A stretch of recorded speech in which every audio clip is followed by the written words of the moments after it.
been a week since Kendrick Lamar's Super Bowl halftime show, and let me tell you, the world is still recovering. It's like Kendrick didn't just perform, he dropped a mic so big it created a cultural black hole, sucking us all into endless debates, memes, and conspiracy theories. And I'm team Kendrick Lamar now. I think my favorite all-time moment in halftime show history was this past Sunday, Kendrick Lamar. Because now that I understand what Not Like Us is about, when he was strutting across that stage, put the mic up to his mouth, said the words, "Say Drake," and then smiled and looked into the camera, he knew he was about to absolutely fold Drake live on one of the largest viewed programs ever.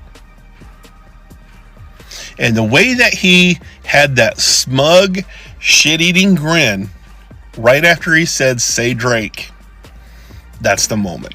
Every day since, there's been a new headline. Kendrick's set list, a political manifesto, or a love letter to hip-hop.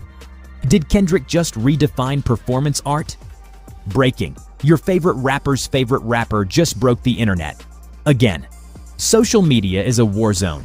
Twitter is flooded with hot takes hotter than a jalapeno in a sauna. TikTok is overrun with breakdowns of every move, every lyric, every facial expression. Like, did you know his left eyebrow twitch at 7:23 was actually a nod to Tupac's 1996 VMAs performance? Okay, I made that up. But someone on Reddit definitely wrote a 10,000-word essay about it. And let's not forget the Instagram theorists who are convinced Kendrick's stage design was a secret map to Atlantis. But here's the thing. Kendrick gave us a moment so powerful it's still echoing through stadiums, living rooms, and group chats everywhere. It's like he handed us a puzzle and we're all scrambling to figure out if we're solving it or just making it harder. So today I'm diving into the latest, juiciest, and most unhinged reactions to what might just be the most iconic halftime show of all time. Buckle up, because this is the Kendrick effect, and it's not slowing down anytime soon. That young man came from a poor family eating government cheese, eating syrup sandwiches, and became one of the largest rappers in our time. Not only does that man have a Pulitzer Award, do you even know what a Pulitzer Award is? Please Google it. People at Harvard University study his lyrics. Like, how did you guys miss the message? The whole performance was about the fact that we are in America and this is a game, okay? And you only have the control that you have over the game, but we're in a never-ending loop of not even possibly winning the game because we're constantly in this rat race, okay? And they are constantly shifting us from this side to this side, telling us what to do, how to do it, when to do it, dividing us, saying, oh, this party is this and this party is that, when we all need to come together as one and work together for the common good of human people. Stop being so racist, stop being so sexist, stop being phobic, all these things. That is what the whole message was about. He clearly started off and said the revolution will be televised. As you guys all know, we get all of our news, like in the minute news, on TikTok, not on TV. That's why he said turn the TV off. That's nothing but propaganda, okay? If the TikTok ban didn't teach you anything, is that we have so much censorship in America that we don't even realize that we're living in a bubble, okay? That whole stage that he was on was a PlayStation controller. Do you understand that? Okay, like he said, this is not about the music. This is about 40 acres and a mule. It's deeper than what you guys think. It's way deeper than just like music and beefs and all this other stuff. It's like he said, right time, wrong guy. Like, we are in the battle for our lives right now. And do you not know, him lighting up the stage the way he did on those pieces on the controller was the GTA unlock code for full ammo and full health. Do you understand that? Do you understand that? Like, that performance was top 10 out of 10, okay? And I loved every minute of it, and it was such a deep and great message. I love that Uncle Sam was Uncle Sam, because Uncle Sam be running us ragged. And baby, let me tell you, he is so right. You cannot buy influence. Hey, the new Who'd You Vote For is what you think of the halftime show. They're gonna tell me everything I need to know about you. Kendrick's halftime show didn't just resonate with America, it sent shockwaves across the globe. From the cafes of Paris to the markets of Lagos to the karaoke bars of Tokyo, The world stopped, watched, and collectively said, "Hold up, did he just do that?" This wasn't just a performance. It was a This is wild. Somebody from Germany reposted my content about the Kendrick performance. And at first I was like, oh snap, somebody from Germany saw my post. And I was like, hold on, what did they write there? So I went to Google Translate and this is what I saw, and I think you think it'll be interesting. This is what this shared post said on my post. The education system in the USA is so bad that they do not understand symbolic art performance. This is how people in other countries are looking at how we're reacting. Not we, not me, because I love Kendrick's performance. How people are reacting to Kendrick's performance in the halftime Super Bowl. Kind of makes you think, right?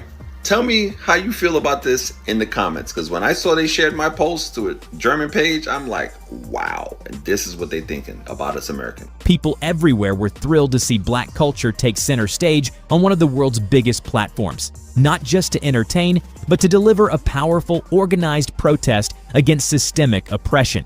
And let's talk about the choreography for a second. Those moves weren't just for show. They were so sharp, they could have cut through systemic inequality like a hot knife through butter. No wonder the Knox Super Bowl dance is still trending on every social media platform, from TikTok to Twitter to whatever new app Gen Z has invented this week. The message wasn't just delivered, it was felt. It was a reminder that art can be more than just entertainment. It can be a mirror, a megaphone, and a movement all at once. Kendrick didn't just perform, he sparked a global conversation. And honestly, if that's not the definition of iconic, I don't know what is. Well, maybe Beyonce, but that's a debate for another day. Had the worst halftime performance of all time. When he said 40 acres and a mule, my wife and children started crying. I immediately bought a whip. I said, shh, it's okay. 40 acres and a mule was just a lie that we told them. They'll never get their reparations. Not on Daddy's watch. Now be quiet and let me read you your favorite bedtime story, Cracker and the Whip. Like, also, Kendrick, no one even knows who he is. He's an underground rapper. Fox News, you've been whining and doing segments about Kendrick for years. Remember your reaction to his song, All Right, the I Hate Popo guy? And then he sampled your segment for DNA? Oh, we thought that was Jay-Z. Sorry, they all look and sound the same to us. Look, maybe if Kendrick played All Right, we would have been able to remember who he was. You guys were really offended by that halftime show. Like, really? Yes! We're Fox News. This is a safe place for people to share their microaggressions. I've heard a lot of commentary about Kendrick's performance, and I've enjoyed every bit of it. I've enjoyed the breakdowns. I've enjoyed how people have analyzed it. I'm loving it. I love anything that is real hip hop because Gen X is starving of real hip hop in these times. Not starving of it, but real hip hop in commercial spaces. It's out there, but we have to go looking for it. Because somewhere along the way, hip hop was traded off for these mumble rappers with, cups full of lean.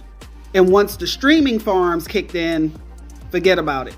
But what I find the most hilarious are the white people complaining about Kendrick's performance. They have the nerve, the unmitigated gall to say that they're upset because there weren't any white people in the performance.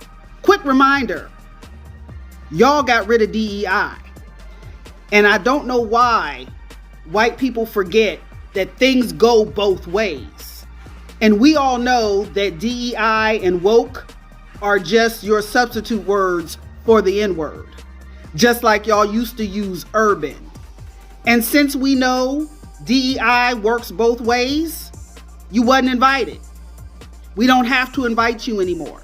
There's a big chunk of us, like a huge amount of us, who are working hard to decenter you anyway, and making DEI radioactive makes it easier for us. Y'all weren't invited, nor were you needed. At least on the front end, on the end in front of the camera. I understand there was a few of you in the back. So you were used for your labor and your resources and your skills. But at least they were paid for it, right? It's y'all's turn to be in the shadows and in the background now with the help. Enjoy your stay. You're going to be there for a long time. So, what does it all mean? Kendrick's halftime show goes beyond being just a performance. It was a cultural reset, a global conversation starter, and a masterclass in how to use art as a tool for change. But here's the thing. The beauty of a moment like this is that it's open to interpretation. Was it a call to action, a celebration of Black excellence, a critique of the systems that shape our world, or all of the above? What did you take away from it? Did the symbolism hit home? Did the choreography leave you speechless? Or are you still trying to figure out how Uncle Sam fits into the bigger picture? Let us know in the comments, because this isn't just a story we're telling, it's a conversation we're having. And hey, if you enjoyed this deep dive into one of the most iconic moments in recent memory, don't forget to hit that like button and subscribe to Trend Feed. We're here to break down the stories that matter, the moments that move us, and the trends that define our world. Because the conversation doesn't end here, it's just getting started. We all watched the same Super Bowl show, but we all did not get the same interpretation. Because what do you mean that you thought that was a terrible show? You thought Kendrick Lamar did a terrible show? You clearly don't know that Kendrick Lamar is the Black Panther of rap, okay? We never really hear about Kendrick Lamar's wife, right? She minds her business, she does her thing. But if her husband is this level of petty, I want to know where she's at on the petty scale. Because one of two things is happening. Either she is like the sweetest person in the world and like she's there to like balance out his petty, or, and hear me out, she takes that mess to a whole new level, and that is why we never hear about her. Because any man that brings out not one but two of Drake's exes, because remember, of course he dated Serena, but he also dated SZA, right? I want to know what that conversation was with his wife when he was like, hey babe, this is what I'm about to do. Was she like, bet? Or was she like, babe, just you've done enough? Like, I want to know. Kendrick